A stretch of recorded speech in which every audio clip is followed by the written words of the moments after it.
Welcome to The Frequency. I'm your host, Dee Barnes, and thank you for tuning in. All right, we have a special guest for you today. This conversation is going to be so good. It's about the purpose of power.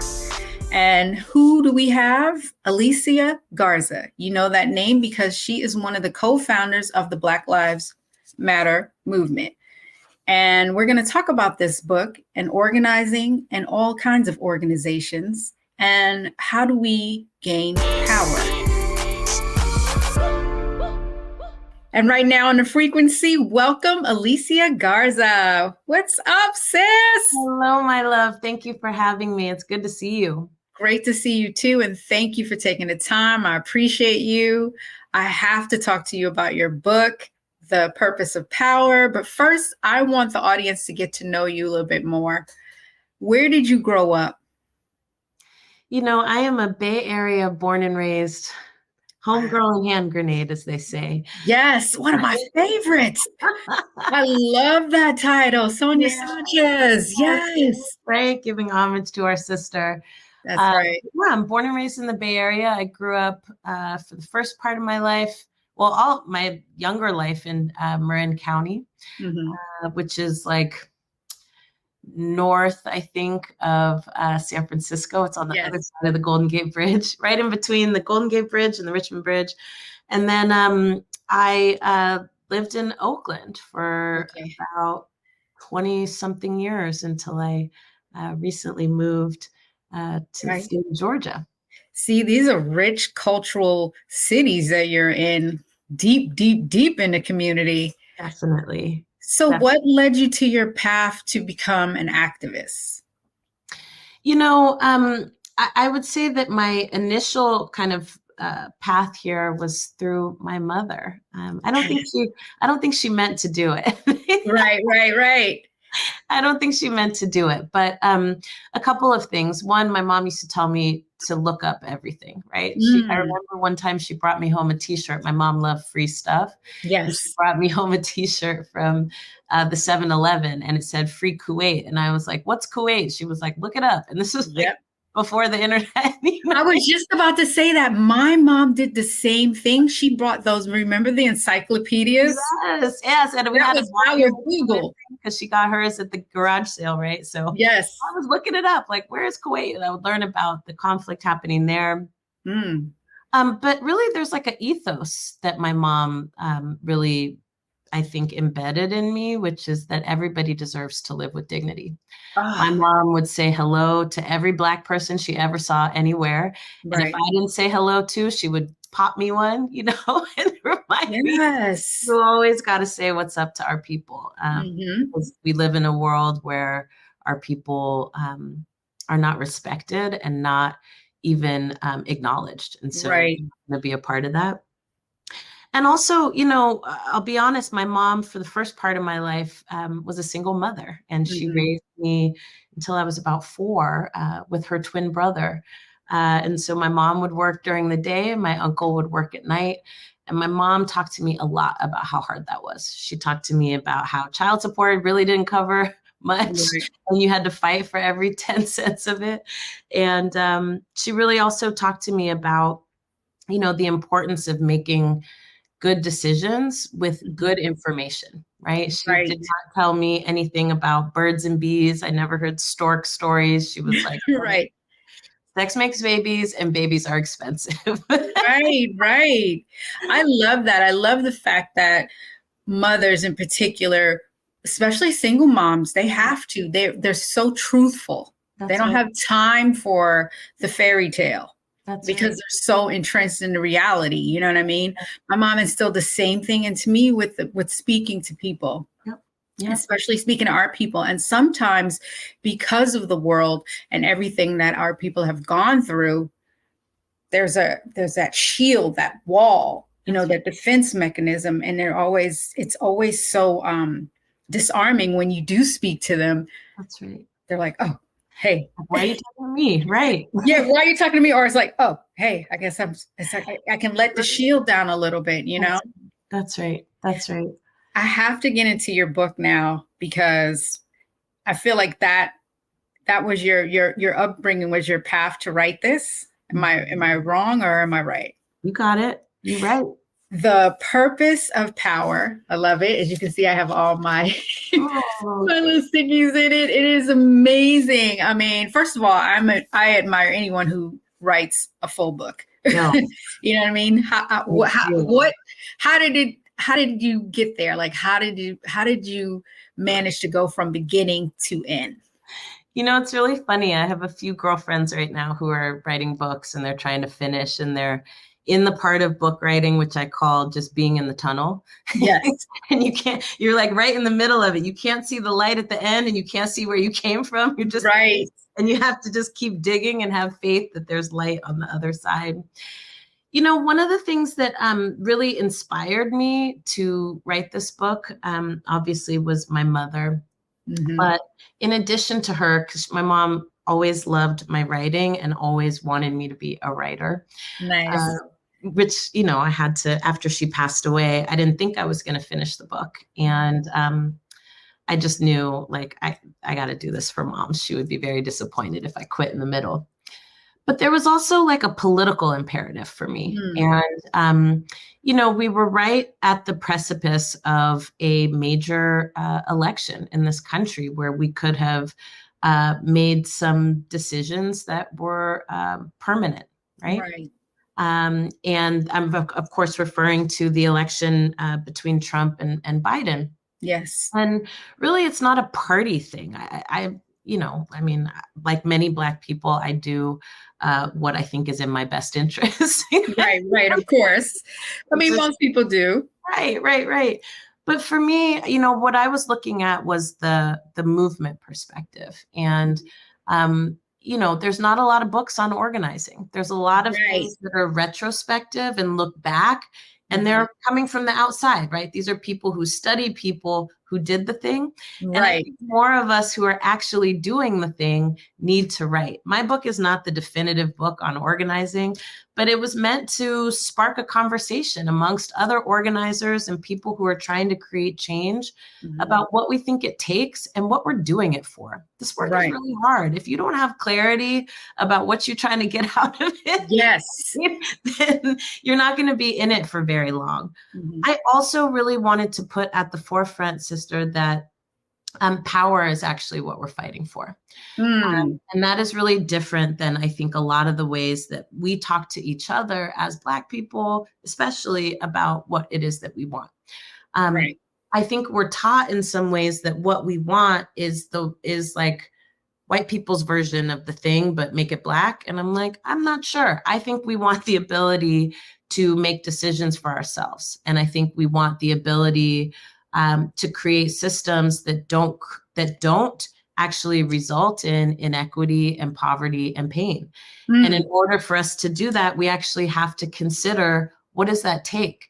It's not just empowerment, right? We talk to each other, and we get talked to a lot about feeling good about ourselves in the midst of conditions that are terrible, rather than changing the conditions themselves so that you actually can feel good and be doing good at the same time. Right. That's really what I'm trying to put on the table with the purpose of power. This is amazing. I'm so grateful we're having this conversation, because there's so much I want to ask you.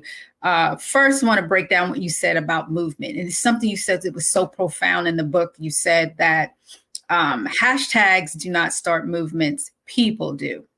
That's right. And I was like, hello, because this generation is all about the hashtags. So can you break down what you meant by that?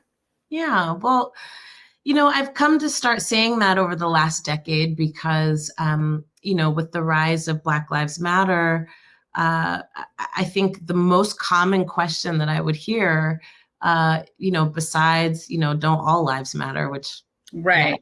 Yes. Right? But the most common question that I would hear is, well, how did you start a movement from a hashtag? And I was like, I don't understand. That's not what happened here. Right. One, these movements are old, right? And they ebb and flow, right? I didn't start a movement. I started an organization with my sisters that is in the Black radical tradition, right? Right. And we didn't create that, right? Our people created that. Through unspeakable conditions. And it came before us. And if we do our jobs right, it'll come after us too. But we'll be winning things that have us able to fight for other things, right? We can have new problems to solve instead of trying to keep chipping away at these old the ones. Same problems. How the same problems the generation before us had. It reminds me so much of James Baldwin. Exactly. When exactly. How long do we have to wait for the progress? How long must we wait? How long must we wait for the progress? It's profound when you say that you're chipping away at something that we're still dealing with. We're still dealing with it. Okay, listen, we're going to take a break. When we come back, we're going to go more into what we're still dealing with right here on the frequency on the Black Star Network.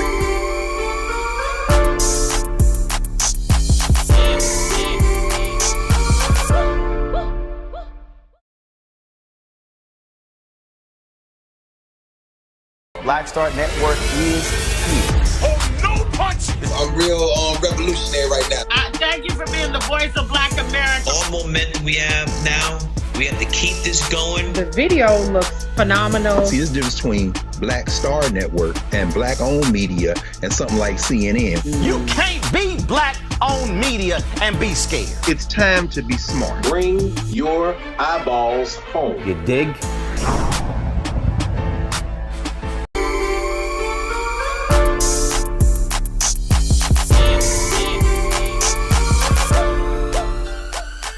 Back right here on the frequency with Alicia Garza, and we are talking about the movements and the movement that we're in right now and the battles that we are fighting. As African Americans are still fighting to this day, that we seem to have been fighting for generations. Alicia, welcome back. Thank you. When you said that, like I was just telling you, I'm it made me want to laugh and cry at the same time, because why do you think that the progress is taking so long? We've sent out this message over and over again. What is it going to take?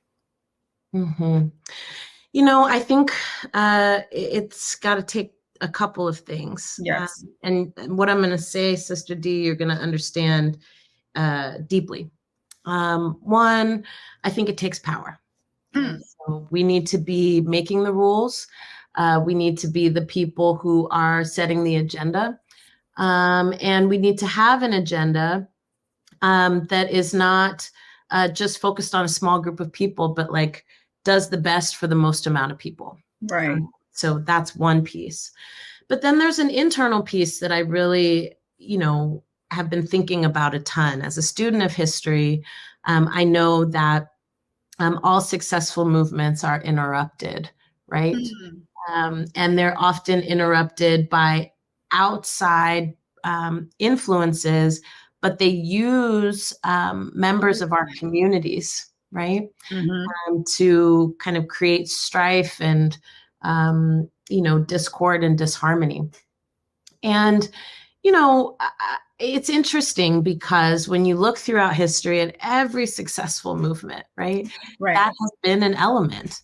And the result of it, of course, is that our perspective on what it will take is that nothing can change anything, right? It leads to nihilism. It leads to apathy.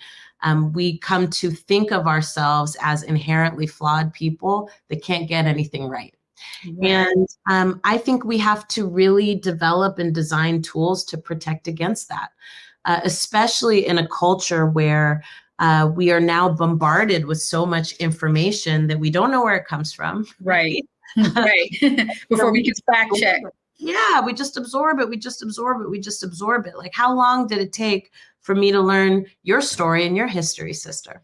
Right. How long has it taken for people to understand that this movement is not hashtag fueled, but organizer fueled? Exactly. How long has it taken for people to really understand, what Dr. King was trying to do and what Malcolm X was trying to accomplish, what Sister Rosa was trying to accomplish, and even what this movement is trying to accomplish, and what has gotten in the way of that.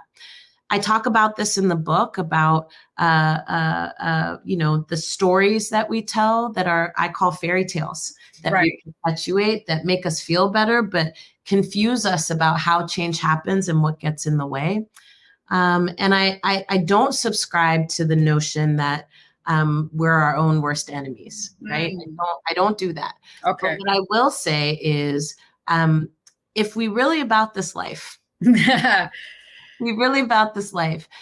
then we have to be committed to a more nuanced understanding, not just of human fallacy, right? The real thing.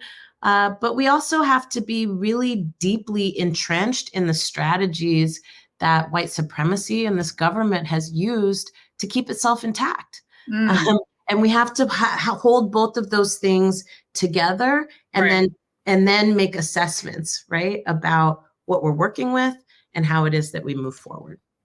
Whew. One of the things that each of these movements within the community, I've always, admired and tried to get involved with, but I never understood the process of an organizer and how do you organize? Can you please break that down for the audience? Because I know there's people out there that are like, I want to do something. I feel like I need to do something, but they don't know where to begin. They don't know how the process starts. And I'm one of those people. So please walk me through it, because I really want to know. I've been part of, for example, with hip hop, we were part of this process, the All in the Same Gang project, which was to stop gang violence. And I was all in, from the music part to the, we had these giveaways, and of course, corporate sponsorship got involved, and, then it becomes another thing. And then we went to the, the certain, heavily gang influenced area in Los Angeles, and we did the video, and we helped the community, and then packed up and left. And then I'd never seen them go back to do it. And I felt like that was something that I should have made, picked up the mantle to continue, or how. So can you please walk me through, like, how do you become an organizer, and what are the steps that it takes to create and maintain? Yeah. Well, first and foremost, I'm so glad you told that story, Sister Dee, because, I think where and who you work with is just as important as what you do. Oof. Yes. Yes. So, you are giving us some truth bombs today. Go ahead. I often say, it's important to figure out what you care about and to find other people who care about the same things that you do. Right. But it's also important to understand or to even consider, right?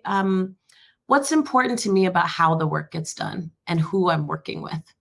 And I often find that people don't do that extra layer, right? And so then they get really deeply disappointed when they encounter something like what you encountered, right? Which was a misalignment, right, of goals and outcomes. Okay. Yes. And so, there are so many incredible organizations out there who prioritize and really live their values around, participation, right? And engagement, direct engagement, and really being led by people who are being impacted by the problems that you're trying to solve. Right. People who are more relationship focused and based rather than, but there's lots of different ways to approach change, right? Okay. You can, give stuff away, right? That's a way to approach change. Right. And you can also give people the tools that they need to be the change makers themselves. Exactly. So whatever your approach is, find a group that shares your approach, not just the same thing you care about.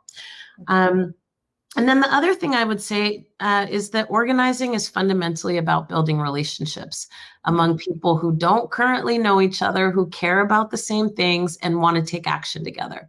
And so to be an organizer, you really need to first and foremost be somebody who can do good listening.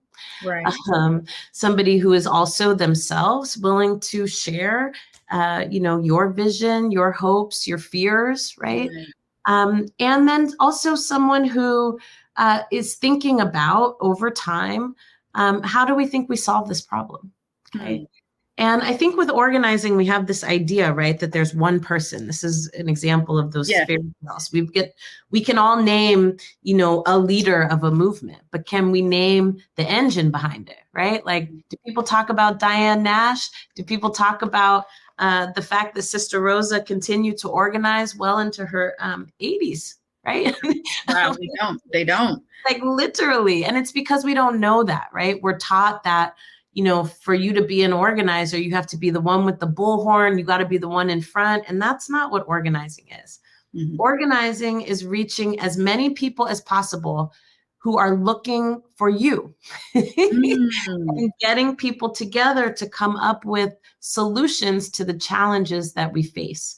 And what's core to that, at the very, very center of it, is being able to build relationships among people who might want the same thing, but they might come from different places. How do you build bridges amongst people's differences in order for us to take action together? Not get rid of the differences. The differences are not a bad thing. Right. It's how do you bring all those different elements together so that it becomes a song? Okay. Really what an organizer is. Is this something that you've always wanted to be when you were growing up? Like, I can't see you as a little child, even though you were raised in Oakland. So you had like the Black Panther, influence, community-based influence on you. But was that something that you wanted to do when you were like younger? You were like, this is what I want to do, maybe politics or something community? It's so funny. I didn't know what organizing really was until I got to college. Right. And, we got to think about that, right? Again, I didn't learn about organizing in middle school or high school, right? Of course not. And that was designed, and we can see in places like Florida, places like Alabama, right? They're trying to like reinstate that kind of stuff. Places like Texas, where, they have textbooks that say that there was no slavery. Right? Actually, slavery was was people migrating from Africa to come here to work. That's literally what they're teaching in schools, right? Insane. That's insanity. It's bizarre. So I didn't grow up learning and knowing about organizing. And then on top of that, Sister Dee, growing up in the 80s and early 90s, I will say that, at that point, the Panthers were not at their height anymore. And so the way that people talked about that work was quite different. And it wasn't until I got to college and got exposed to texts and people, right. Work that I was like, I can do that. I'm social, I like to build relationships, but fundamentally I'm a connector. And that I think is my role, right? What I'm good at. I'm good at bringing people together who don't think they have anything in common to like get stuff done together. And so you really shocked me there for a minute, thinking about your upbringing in Oakland. They're not teaching what the Panthers did in school. It's silence. It's almost, not at all. Not at all. But what's cool is as an adult, I can tell you, Panthers are everywhere. Like I run into Panthers at the grocery store, at the doctor's office. When you go out to eat, it's like folks are still very much alive, very much active. A lot of the programs that people began are still in existence and still taking care of our people. You know what I mean? Yeah. So some of it is like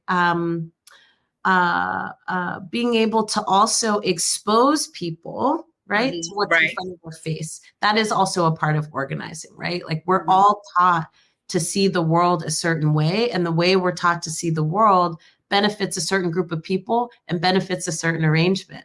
And as an organizer, right, your role is often to expose people to different perspectives, right, and different ways of looking at things, and to really also expose how power operates, right?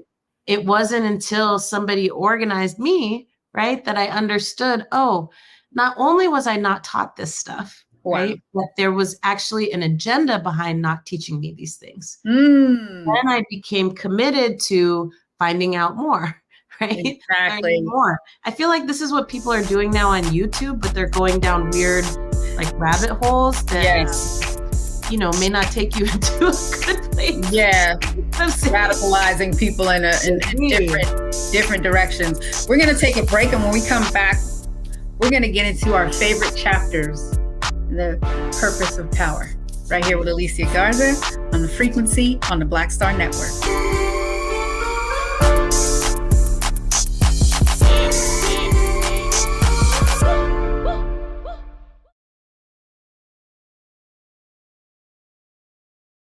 Don't you think it's time to get wealthy?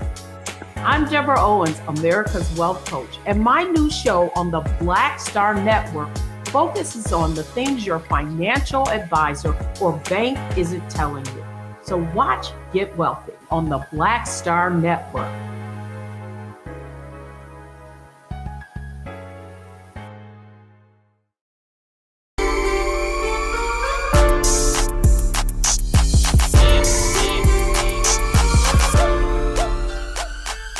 Right here on The Frequency with Alicia Garza, and we are talking about her book, The Purpose of Power. Alicia, please join me. How we come together when we fall apart, which I thought was, wow, interesting. I want to get into that, but I want to share something with you, because the reason I was asking you about organizing too was also I had an experience with Diane Watson, Senator Diane Watson, when the whole Los Angeles riots happened. And this is when I was still doing the hip hop show, Pump It Up. We went into the community and we watched her work. And it was amazing because, everything got burned down, and they needed stuff like simple things like diapers, baby formula. And she had all these, organizations that were coming in and donating stuff. And then she was organizing it and having people, get it out to the community. And it was amazing to see. She was the front face, like you were talking about, but then she had all these people behind her that were doing it. And as I was, speaking to her, just like I'm speaking to you, I was in awe, because it was like, how does she do it? How is it being done? And I feel like your book, definitely for me, got to keep showing it because I love it. I'm going to give it out to a couple of people as gifts because like it's a textbook on how to get it started. Mm-hmm. And when you say how we come together when we fall apart, it made me think about that moment in the Los Angeles riots where everything fell apart and then now we have to rebuild. Yeah. So what are some of your favorite chapters in the book? Oh, I have so many favorites. Okay. You know, it's funny because in writing the book, I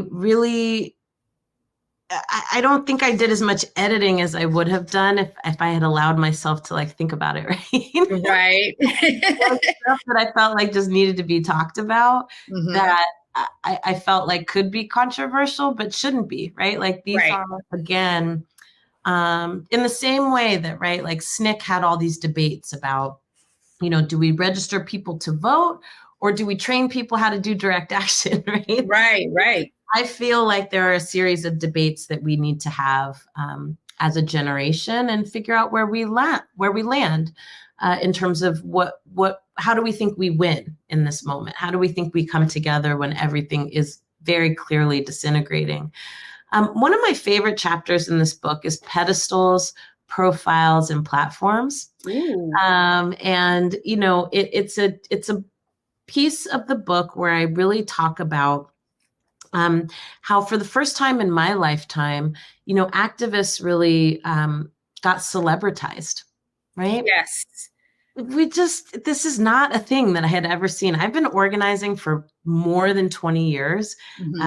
You know, the more public and visible way that I'm known, I think, doesn't capture, right, how long I've been in this work. Right, it doesn't. I just want to say, like, this has not happened before in my lifetime where, you know, you have activists walking red carpets and, you know, we were fortunate enough to be named as like Time's most influential people of the year. Like, this is not a thing that happens. And, you know, there's all kinds of ways that people approach it. Some people have a real disdain for it and feel like it's opportunistic or it's somehow shady. You know, other people come into this work because that's what they want. Right. So we're kind of in that era now. And, you know, I really make this argument that it's not that it's inherently good or bad. It's that you have to have clear strategy on what you're using it for. If you're using it just to boost your own personal profile, right? That's not actually moving us forward as a community. But if you're using those that level of exposure to also expose people to the issues and concerns and demands of your community, then that's a whole other conversation, you know, altogether. I also kind of talk a little bit about the gender disparities, right? Of like who gets highlighted and who doesn't and why. You know, and I talked a lot about, you know, how, you know, often it's men, right? Cis, gender, heterosexual men that get placed at the forefront. I remember seeing this cover, I think of like Vanity Fair that made me want to like pluck my eyeballs out, right? Not because I don't love me some Tracy, because I love her. Right. Tracy. But because it was like, they were doing this like Martin Luther King, Malcolm X themed thing with like the woman in the background, but that's like not what was happening. Right. And actually what has been so powerful, I think, about this last decade is that we've really seen the increase of public visible leadership from women, from queer people, from trans people, right? And I think that is deeply important. And yet we had these kind of mainstream narratives, right, that we're still holding on to about the powerful man and the strong woman behind him. And so, you know, we talk about that in that chapter. Another chapter that I'm really, that's relative to that is this chapter on imposter syndrome. Oh man, you're hitting the truth bomb.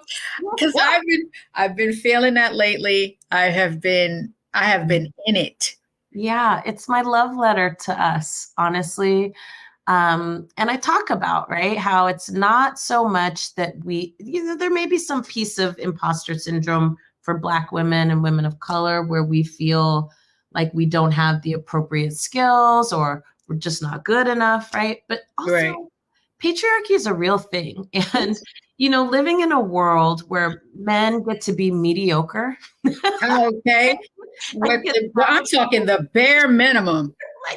Just nothing. Literally. Just don't want a t-shirt, don't brush their teeth. No, and the audacity of it all, right? The audacity of it all. And but we live in a world where we have to navigate, when we say something, people look at us funny, but when a man says the same thing less skillfully than we did, right? Right. And everybody flocks towards what they said, even though it was your idea. Exactly. And so I want to highlight that because I think there are still. And when we say it as women, when we say it as women, we get picked apart. Totally. And that's on so many levels, right? Right. Whether it's, telling our stories, right, of how we've been done wrong, whether it's giving our ideas for how it is that we move forward. Right. Our ideas are considered to be less valid than that of people who occupy positions of power in our society. And we still have to talk about it. And so I really wanted to put that chapter in there because I wanted people to understand that just because we're fighting for a world where there's justice and freedom and liberation doesn't mean that we're not still intentionally or unintentionally perpetuating the same dynamics that we're trying to intervene on. Right. So I put it in there so that we could really think about, in our organizations and the work that we do and the efforts that we put forth, are we still doing the same stuff? Or are we being conscious about not just representation, right? But representation with substance, okay? I don't just want more women in decision-making roles, but I want more women who have the same values that I do in decision-making roles. That's what made me feel like your chapter on the power of identity politics. That was one of the ones that I was thinking about because just that word, identity, can you break it down for the audience so they... Well, yeah, that word comes from us. I mean, identity politics is actually a movement phrase that comes first through the Combahee River Collective and people like Barbara Smith, right? Who talked about how they cannot separate their politics, right, from who they are in the world. Right.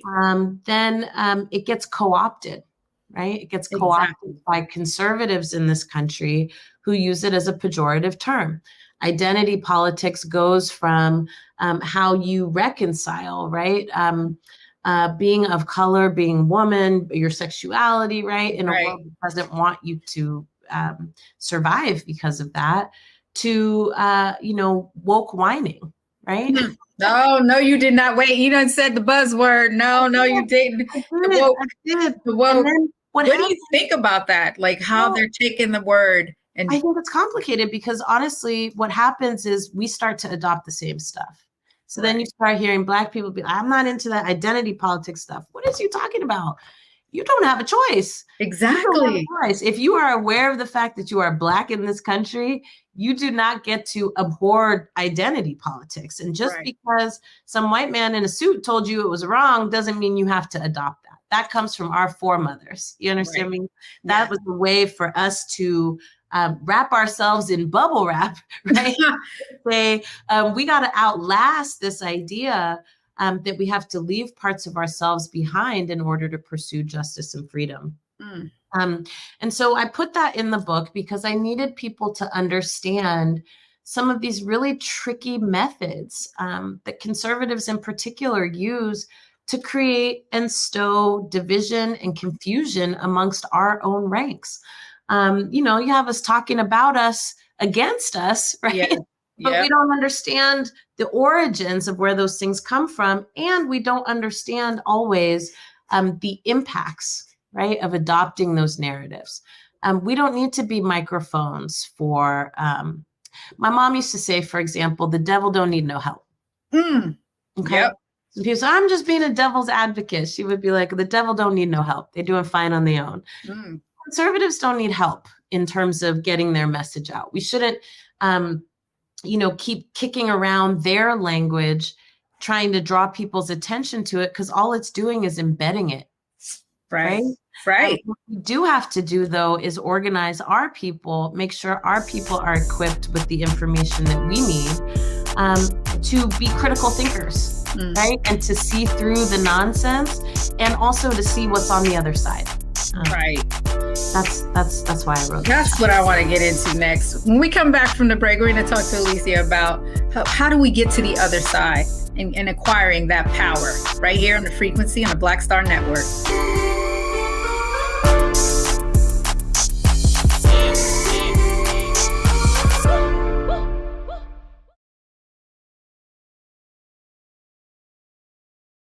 When you talk about blackness and what happens in Black culture, we're about covering these things that matter to us, speaking to our issues and concerns. This is a genuine people-powered movement. There's a lot of stuff that we're not getting. You get it, and you spread the word. We wish to plead our own cause.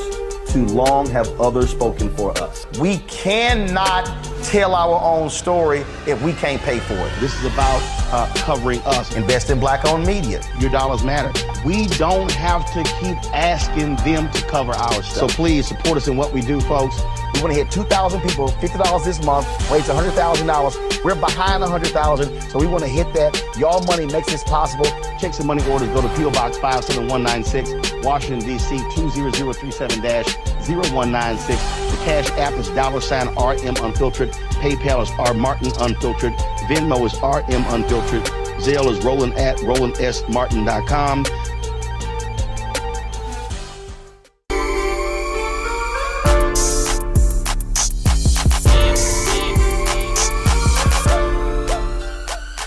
Back right here in the frequency with Alicia Garza. We're talking about her book, The Purpose of Power. Alicia, please join me because I want to talk about what you were saying, how we get to the other side and, power. Like, how do we get the power? I know you touched on it a little bit earlier, but how do we get power? Well, we got to organize. We got to pass laws, and we got to put people in positions that can help us. Power. That's basically it. That's basically it.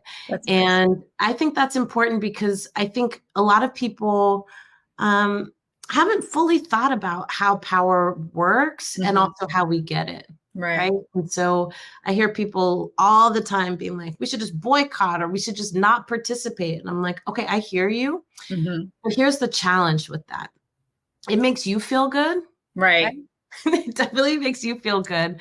But the machine continues without you, and it makes laws about you, and it makes laws without you. And so if you're abstaining, from moral objection, I get it. I get it. But like, who stops the machine? Are you thinking about getting into politics, like running for any type of office? When I was in Oakland, I thought about it. We're a tight-knit community there, and we've got some of the best people to do it coming out of our state. Right. I am really excited to support, one of my mentors and sheroes, Congresswoman Barbara Lee, for Senate. Yes.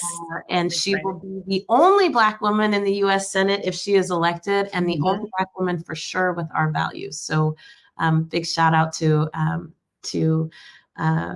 Congresswoman Lee. Yes. And we'll be working, to make sure that her race is successful.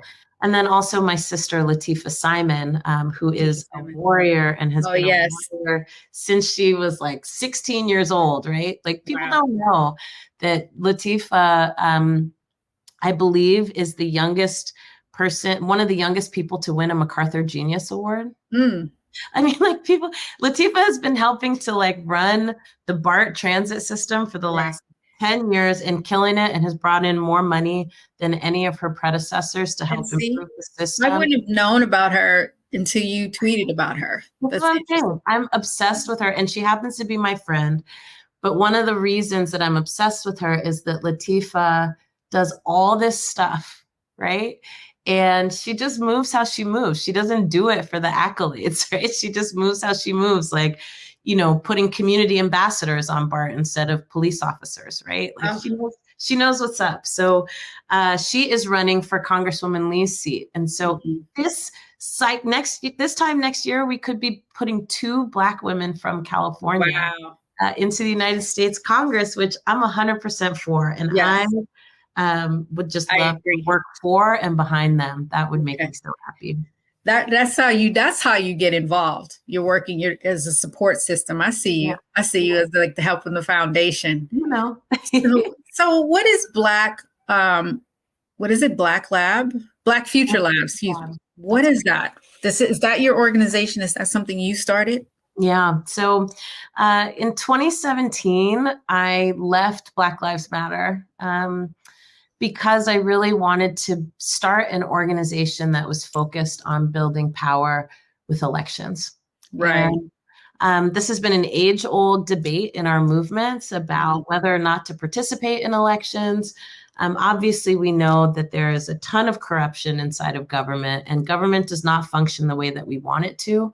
But I am also a deep believer that we cannot leave these folks up to their own devices. Right.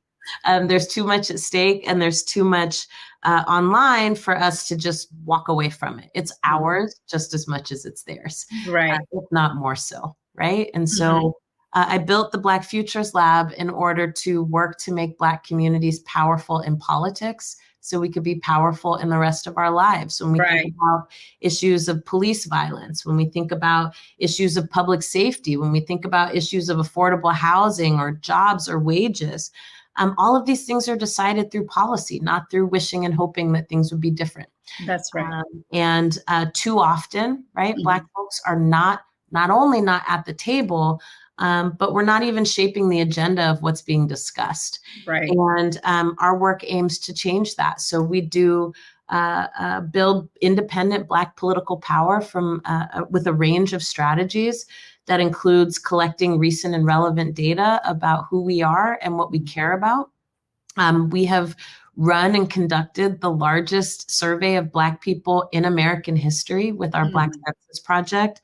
And it's open right now for people to participate. So you can take it at blackcensus.org.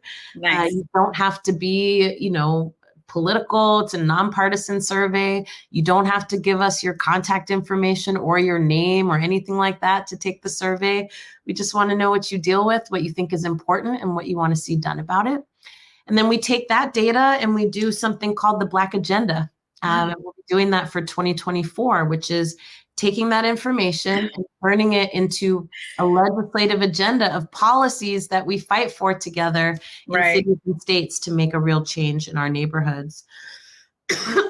We also do door-to-door organizing, and we educate, activate, and motivate Black people to participate. And not because our ancestors died for the right or anything like that, just so we can be powerful, right?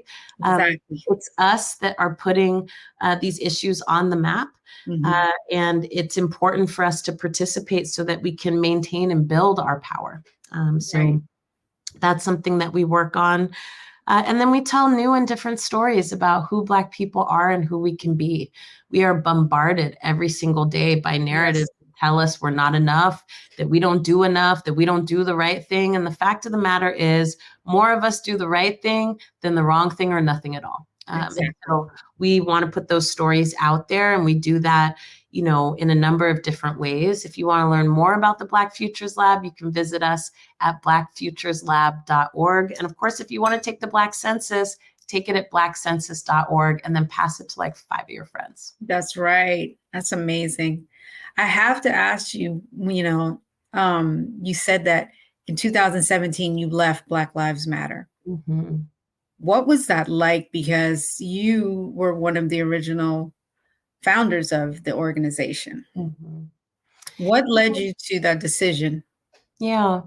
Look, I've always been an organizer at heart, and I feel very strongly that there are multiple ways to make change.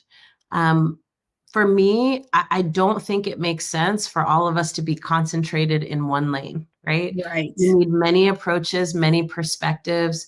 And for me, I felt like, look, like, it's no shade to any way that anybody else wants to do a thing, but where my heart is and where my passion is making sure that we pass laws that change the lives of Black people.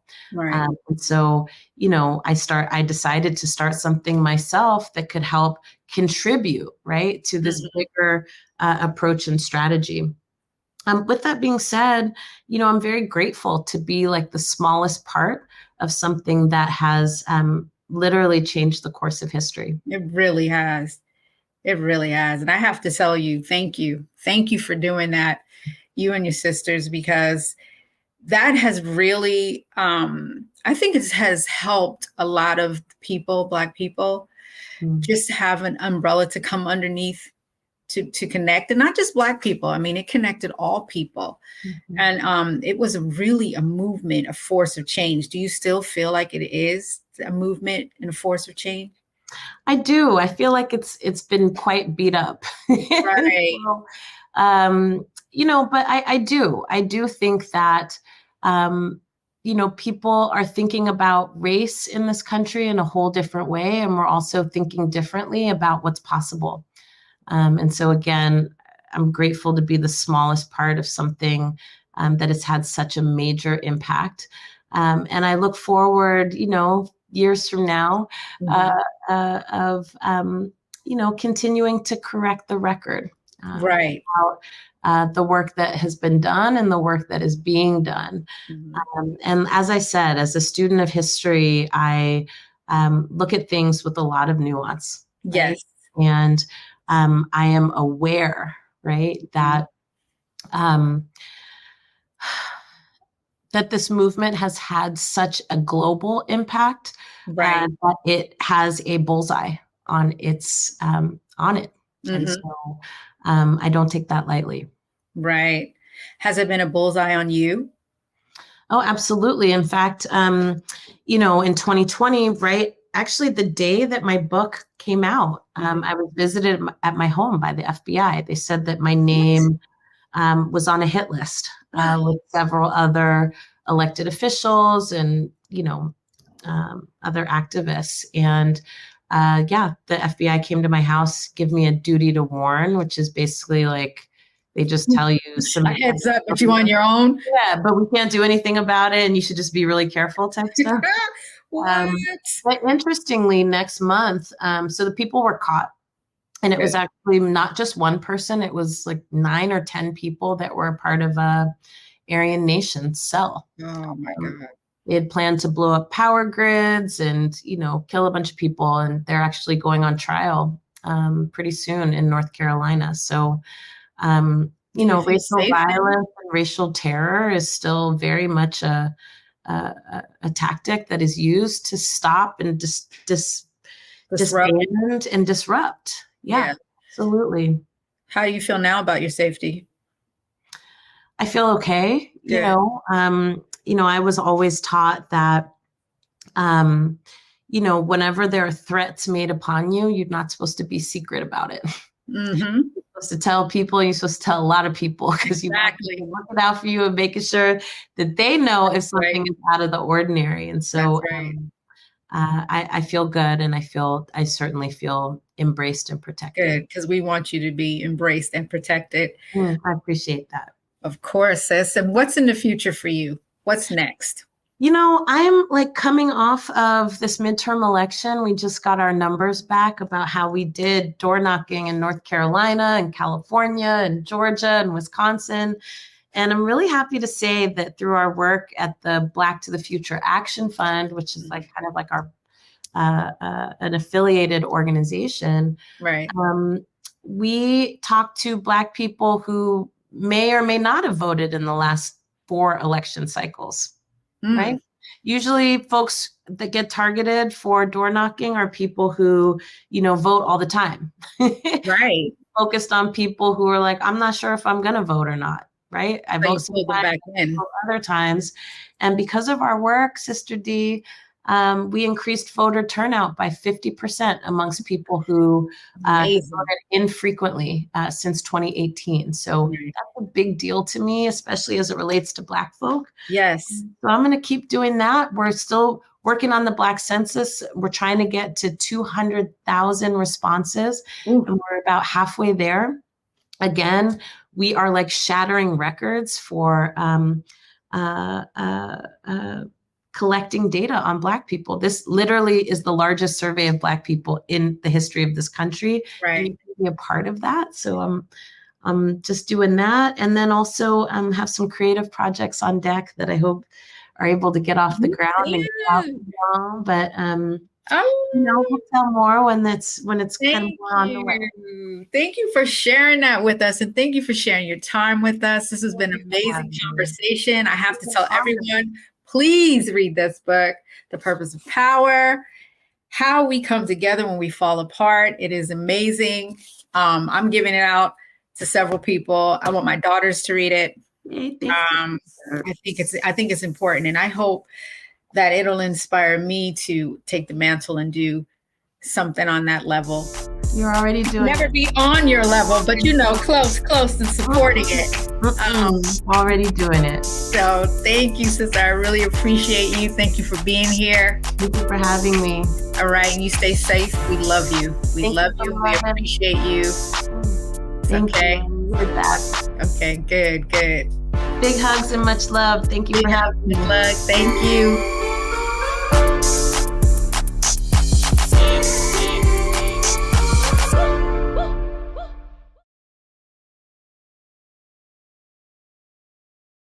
Hatred on the streets, a horrific scene, a white nationalist rally that descended into deadly violence. White people are losing their damn minds. As an angry pro-Trump mob storms the U.S. Capitol, we've seen We're about to see the rise of what I call white minority resistance. We have seen white folks in this country who simply cannot tolerate Black folks voting. I think what we're seeing is the inevitable result of violent denial. This is part of American history. Every time that people of color have made progress, whether real or symbolic, there has been what Carol Anderson at Emory University calls white rage as a backlash. This is the rise of the Proud Boys and the Boogaloo Boys. America, there's going to be more of this. Here's all the Proud Boys, guys. This country is getting increasingly racist in its behaviors and its attitudes because of the fear of white people. The fear that they're taking our jobs, they're taking our resources, they're taking our women. This is white fear.